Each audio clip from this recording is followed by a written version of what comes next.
Ranjit sir की पाठशाला में आपका बहुत बहुत स्वागत करता हूँ। मैं लंबे अरसों से शिक्षण कार्यों में लगा रहा हूँ और अनेक महाविद्यालयों में प्राध्यापक के पद पर कार्यरत रहा हूँ। मैं आपकी परेशानियों को, जो आपको शिक्षण कार्य के दौरान होता रहा है, उन कठिनाइयों को मैं अच्छी तरह जानता हूँ और उनसे वाकिफ़ हूँ। आपको क्या क्या कठिनाई होती है पढ़ाई के दरमियान, मुझे पता है। इसी चीज़ों को ध्यान में रखते हुए मैंने इस वीडियो को बनाने का काम किया है, ताकि आप शिक्षण की उन अवधारणाओं को जो आपके लिए कठिनाई पैदा करती है उसे आसानी से समझ सकें और सरल शब्दों में उसे आपको समझाया जा सके। मेरी यह कोशिश है कि मैं उन अवधारणाओं को सरल से सरल शब्दों में आप तक पहुंचाऊं। यह वीडियो खास करके वैसे विद्यार्थियों के लिए जो शिक्षण कार्य से जुड़ना चाहते हैं, शिक्षण व्यवसाय में अपने आप को लगाना चाहते हैं, उनके लिए बहुत ही उपयुक्त है। इस वीडियो के माध्यम से वैसे विद्यार्थी जो नेट, सीटेट या स्टेट के एग्ज़ाम में अपियर होना चाहते हैं, उसे क्रैक करने की दिली इच्छा है, उसमें उनको बहुत हद तक मदद मिलेगी। इस वीडियो के तहत मैंने यह कोशिश की है कि शिक्षण की जटिल से जटिल अवधारणाओं को भी सरल से सरल शब्दों में आप तक पहुंचाऊं और आपको स्पष्ट कर दूं। आज मेरे जो जिस टॉपिक में मैं बात करना चाहता हूं वो आपके लिए बहुत महत्वपूर्ण है और हर तरह के कॉम्पिटिटिव एग्जाम में जो आपको शिक्षक बनने के लिए महत्वपूर्ण है, उसमें पूछा जाता रहा है। यह जिस टॉपिक को मैं आज लेकर के चल रहा हूँ उसका नाम है इंटेलिजेंस, अर्थात बुद्धि। देखने में तो ये टर्म बहुत ही आसान है और बहुत इसका अक्सर लोग प्रयोग करते रहे हैं। लंबे समय से बुद्धि पर चर्चा होती रही है। बुद्धि को एक जनसाधारण की भाषा मानी जाती है और अगर किसी में बहुत अच्छा काम करने की क्षमता है, बहुत अच्छे ढंग से विषयों को सोच समझ सकता है, तर्क कर सकता है, किसी चीज़ों को अच्छे ढंग से हैंडल कर सकता है, तो वैसे व्यक्ति को हम एक बुद्धिमान व्यक्ति की श्रेणी में रखते हैं और उसे हम यह मानते हैं वह बुद्धिशाली व्यक्ति है और वह बुद्धि से परिपूर्ण है, वह बुद्धिमान व्यक्ति है। लेकिन जहाँ तक शिक्षा शास्त्र या मनोविज्ञान का प्रश्न है, इसमें इस सामान्य अर्थ से काम चलने वाला नहीं है। यहाँ बुद्धि को कुछ अलग तरीके से परिभाषित करने की कोशिश की गई है। आइए हम बुद्धि की परिभाषाओं पर चर्चा करें, उसके अर्थ को समझें, उसके नेचर को समझें और यह जानें कि बुद्धि में इनहेरेंट तत्व क्या क्या होते हैं, बुद्धि को कैसे अच्छे ढंग से जाना जा सकता है। इसे सामान्य शब्दों से अलग हम डिटेल में जानेंगे और इसके लिए सर्वप्रथम हम इनकी परिभाषाओं पर जाने की कोशिश करेंगे। जहाँ तक बुद्धि की परिभाषा का प्रश्न है, मनोवैज्ञानिकों ने इसे काफ़ी समय से परिभाषित करने की कोशिश की है। लंबे समय से बुद्धि पे लोगों ने चर्चा की है और इसको परिभाषित करने का हर संभव प्रयास किया है। सबसे पहले बोरिंग नामक शिक्षा शास्त्री ने 1923 में सबसे पहले इसकी एक औपचारिक परिभाषा दी। अपनी इस परिभाषा के दौरान बोरिंग ने बताया कि बुद्धि परीक्षण जो मापता है वही बुद्धि है, अर्थात intelligence is what intelligence test measures. कहने का मतलब जो मापता है वही बुद्धि है। इस परिभाषा में ऐसा लगता है जैसे एक खास चीज़ों को इसने तवज्जो देने की कोशिश की है, मापने की क्षमता, मापा जा सके, उसे बुद्धि माना है। लेकिन यह बुद्धि की एक सही परिभाषा नहीं है। आज के संदर्भ में इसे हम सही नहीं मान सकते हैं। इसमें यह स्पष्ट नहीं होती है कि हमको क्या मापना है, मापने का क्या मापदंड होगा। इस तरह इस परिभाषा से बुद्धि का नेचर, उसका स्वरूप स्पष्ट नहीं होता है। आगे चल करके विद्वानों ने इसे अन्य तरीकों से ही परिभाषित करने की कोशिश की। इस संदर्भ में खास करके इसे कुछ कैटेगरी में बांटा गया। इसकी 3 कैटेगरी बहुत ही महत्वपूर्ण है। पहली कैटेगरी हम उस तरह के डिफरेंशन के लिए यूज़ करते हैं जिसमें यह बताया गया है कि एडजस्टमेंट के आधार पर हम बुद्धि को कैसे परिभाषित करते हैं, यानी कि बेसिस ऑफ एडजस्टमेंट। एडजस्टमेंट का अर्थ होता है समायोजन की क्षमता। तो परिभाषाओं का एक वर्ग है जिसमें यह बताया गया है कि समायोजन जिसमें आता हो वो बुद्धि है।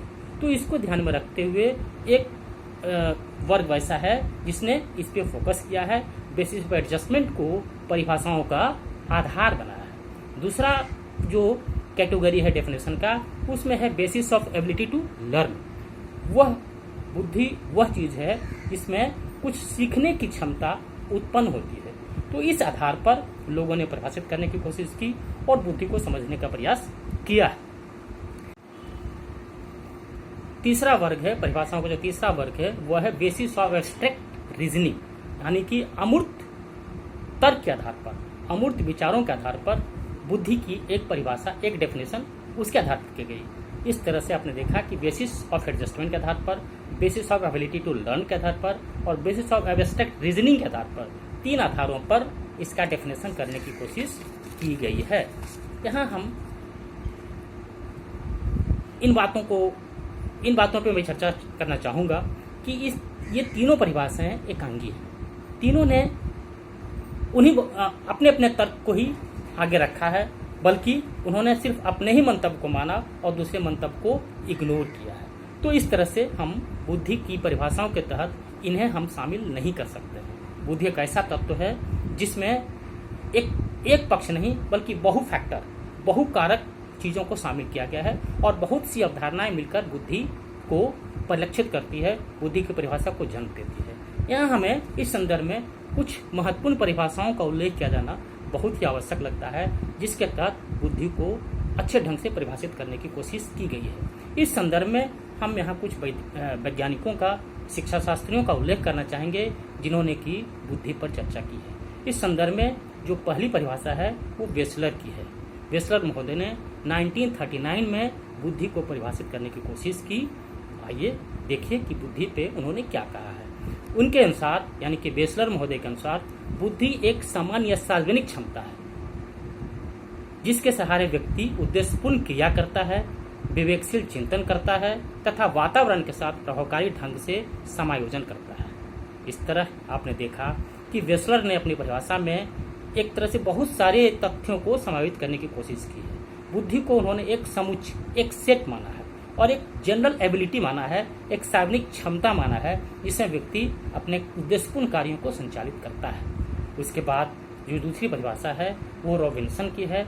रॉबिन्सन ने 1965 में बुद्धि को परिभाषित करने की कोशिश की और उन्होंने एक बुद्धि को सामान्य परिभाषा के रूप में देखा है। रॉबिन्सन के अनुसार बुद्धि से तात्पर्य संज्ञानात्मक व्यवहारों के संपूर्ण वर्ग से होता है, जो व्यक्ति में सूझ द्वारा समस्या समाधान करने की क्षमता, नई परिस्थितियों के साथ समायोजन करने की क्षमता, अमूर्त रूप से सोचने की क्षमता तथा अनुभवों से लाभ उठाने की क्षमता को दिखाता है। इस तरह आप देखते हैं कि रॉबिन्सन महोदय ने भी एक संपूर्ण परिभाषा देने की कोशिश की है।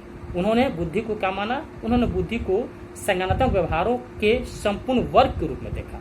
मतलब व्यक्ति जो भी व्यवहार करता है, जो भी संज्ञानात्मक व्यवहार करता है, जो भी दिमाग से जो भी बातें करता है, जो भी सोच समझ के कार्य करता है, उसके द्वारा जो वह क्रिया करता है वो सभी बुद्धि के अंतर्गत आते हैं। जब आप दिमाग से काम करेंगे तो उसमें सूझ उत्पन्न हो गया, समस्या समाधान के लिए आप में विशेष क्षमता उत्पन्न होगी और नई परिस्थितियों के साथ संयोजन की क्षमता भी आएगी। इस तरह से आपने देखा कि वेसलर और रॉबिन्सन ने बहुत अच्छे ढंग से बुद्धि को परिभाषित करने का प्रयास किया है।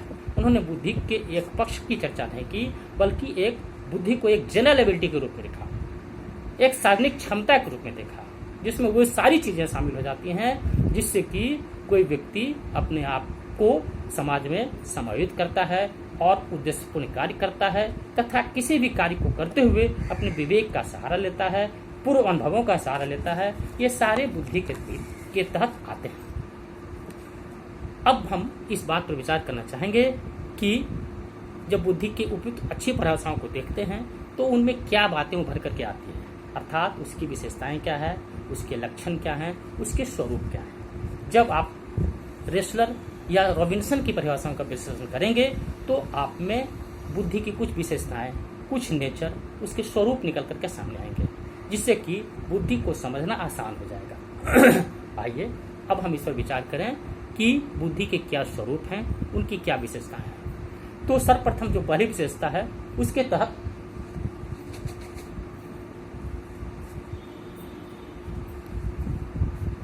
फर्स्ट पॉइंट है समस्या समाधान में सूझ का सहारा, use of insight in problem solution. अर्थात बुद्धि के तहत समस्या समाधान में सूझ उत्पन्न होता है। जब कोई भी समस्या आती है तो एक तरह का इनसाइट फीलिंग्स, इनसाइट ओपिनियंस बनता है, जिसके द्वारा हम समस्या का समाधान करते हैं। तो बुद्धि में समस्या समाधान का भाव होता है, use of insight in problem solution दिखता है, यानी समस्या समाधान के लिए हमारे में एक इंट्यूशन जन्म लेता है, तो उसे हम बुद्धि मानते हैं। और बुद्धि में यह एक महत्वपूर्ण तत्व है, समस्या समाधान में सूझ का सहारा। नेक्स्ट पॉइंट है उद्देश्यपूर्ण क्रियाओं का संपादन। बुद्धि के अंतर्गत हम जो कार्य करते हैं वो उद्देश्यपूर्ण होता है। उद्देश्य के तहत, बिना उद्देश्य, निरर्थक, कोई व्यक्ति अगर निरर्थक किसी काम को करता जा रहा है तो उसे हम बुद्धिपूर्ण कार्य नहीं कहेंगे। बुद्धि के भीतर जो कार्य होता है वो उद्देश्यपूर्ण होता है। डू पर्पसफुल एक्ट, यानी जो एक्ट होता है वो पर्पसफुल होता है। एक्ट में पर्पस छिपा रहता है। निरुद्देश्य कोई काम बुद्धिमान व्यक्ति नहीं करते। बुद्धि के भीतर निरुद्देश्य की कोई कल्पना नहीं की गई है। बुद्धिमान व्यक्ति कोई भी कार्य उद्देश्यपूर्ण क्रियाओं के तहत करता है, कुछ उद्देश्य लेकर के करता है। नेक्स्ट पॉइंट है वातावरण के साथ प्रभावकारी समायोजन। जो बुद्धिशाली व्यक्ति होते हैं उनमें वातावरण के साथ प्रभावकारी समायोजन करने की क्षमता होती है। वो वातावरण के साथ अपने आप को एडजस्ट कर लेते हैं। इफेक्टिव एडजस्टमेंट विथ इन्वायरमेंट, वातावरण के साथ वो प्रभावशाली ढंग से अपने आप को ढाल लेते हैं। जैसी परिस्थितियां बनती है उसके हिसाब से अपने आप को एडजस्ट कर लेते हैं और उनमें एडजस्ट करने की क्षमता होती है, एडजस्ट करने की कैपेबिलिटी होती है। अतः वातावरण के साथ प्रभावकारी समायोजन भी बुद्धि की एक महत्वपूर्ण विशेषता है। नेक्स्ट है विवेकशील चिंतन में सहायक। बुद्धिमान व्यक्ति जो होते हैं उनमें विवेकशील चिंतन करने की क्षमता होती है। उनकी क्षमता में विवेकशीलता महत्वपूर्ण है। Helpful in rational thinking, rational thinking करने में विवेकशील व्यक्ति अपने आप को काफ़ी सहायक पाता है। इसलिए बुद्धि की विशेषता या उसके नेचर में हम रैशनल थिंकिंग को नहीं छोड़ सकते हैं। वह एक महत्वपूर्ण चीज़ है। रैशनल थिंकिंग के बिना हम आगे नहीं बढ़ सकते। नेक्स्ट है अनुभव से सीख, capability to learn from experience.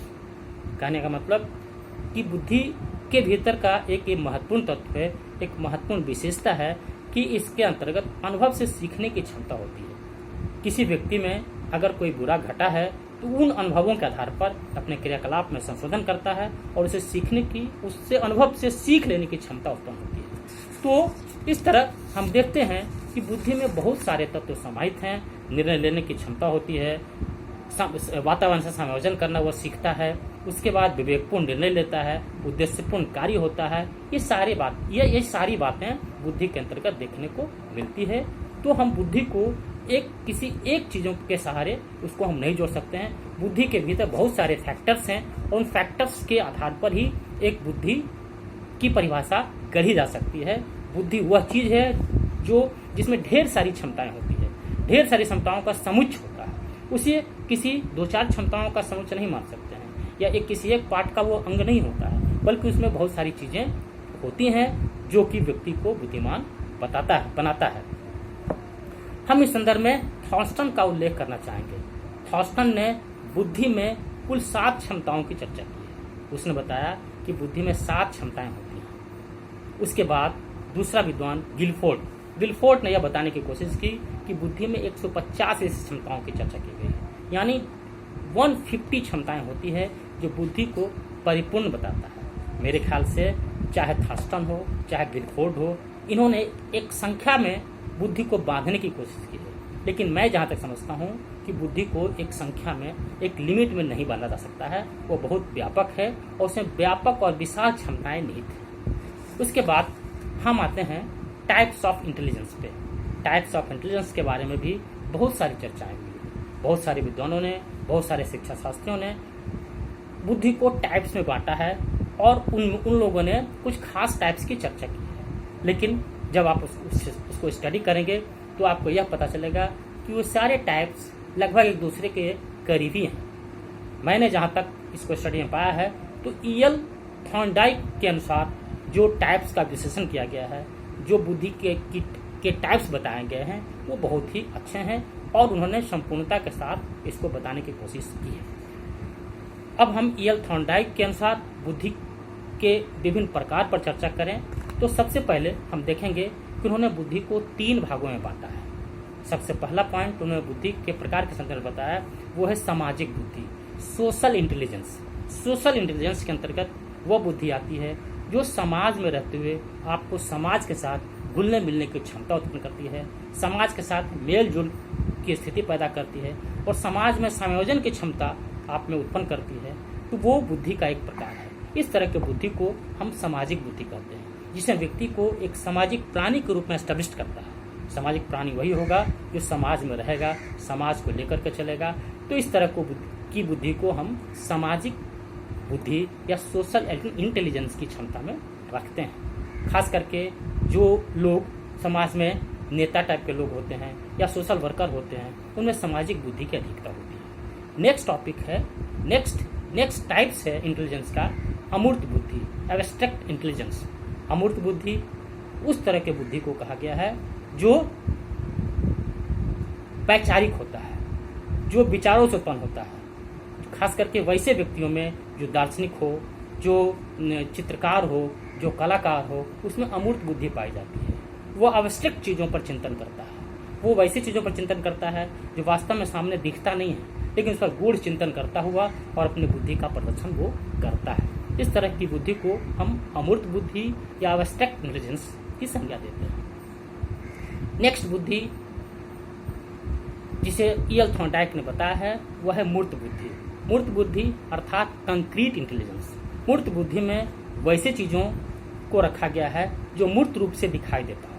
मूर्त रूप से दिखने वाले चीज़ों में जो सामने कुछ है और उसमें कुछ संशोधन करना, उसको जन उपयोगी बनाना, इस तरह के जो बुद्धि होते हैं उसे हम मूर्त बुद्धि, कंक्रीट इंटेलिजेंस कहते हैं, जिसका आधार ठोस होता है। इस तरह के बुद्धि खास करके कारपेंटर्स, इंजीनियर्स, इन तरह के लोगों में पाया जाता है जो चीज़ों को उत्पन्न करते हैं, बनाते हैं और उसमें चेंजेस लाते हैं ताकि वह जन उपयोगी हो सके। इस तरह थॉर्नडाइक ने जो बुद्धि दी है वह 3 तरह से बटा हुआ है, सामाजिक बुद्धि, अमूर्त बुद्धि और मूर्त बुद्धि। लेकिन जहाँ तक मेरा ख्याल है कि बुद्धि को कैटेगरी में भी नहीं बांटा जा सकता, उसे टाइप्स में नहीं बांटा जा सकता कि हम यही कहते हैं सिर्फ सामाजिक बुद्धि, अमूर्त बुद्धि और मूर्त बुद्धि होता है, ऐसी बात नहीं है। बुद्धि एक ऐसी अवधारणा है जिसे आप किसी लिमिट में आप नहीं बांध सकते, जिसे प्रकारों में नहीं रख सकते।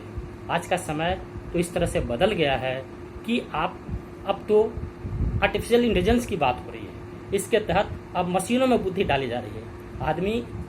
व्यक्ति की बुद्धि की पराकाष्ठा हो गई है, उसकी बुद्धिमत्ता इतनी बढ़ गई है, वह आर्टिफिशियल इंटेलिजेंस की बात कर रहा है, बल्कि मशीनी बुद्धि का बात कर रहा है। और उसमें ऐसे चीज़ों का इजाद किया जा रहा है जो व्यक्ति की तरह सोच सकता है, कहीं तो व्यक्ति से ज़्यादा अच्छे ढंग से सफलता से कार्य कर सकता है। तो आज यह हम इसे लिमिट में नहीं बांध सकते, सीमाओं में नहीं बांध सकते, बल्कि यह अपनी सीमाओं से बाहर निकल चुका है। और आज मशीनी बुद्धि के युग में हम लोग चले गए हैं। बुद्धि का कृत्रिम रूप सामने आ गया है और वह कृत्रिम रूप आपको मनुष्य की बुद्धि से भी आगे जाकर के सोचना शुरू कर दिया। उसमें भूल करने की क्षमता भी कम हो जा रही है। हालांकि इन सब के पीछे दिमाग मनुष्य का ही है, इसलिए मनुष्य की बुद्धि का कोई जोर नहीं है, उसका कोई बाउंड्री नहीं है, उसको किसी सीमाओं में बांधा नहीं जा सकता है। वह काफ़ी विस्तृत है और जितना सोचा जाए वह उसके लिए कम है। उम्मीद है आज बुद्धि पर मेरे द्वारा दिए गए व्याख्यान से आपको लाभ मिला होगा और आप बुद्धि को अच्छे ढंग से समझ पाए होंगे। बुद्धि के संदर्भ में आपका कंसेप्ट क्लियर हुआ होगा। मैं उम्मीद करता हूं कि आप इस अवधारणा को अच्छे ढंग से समझे होंगे।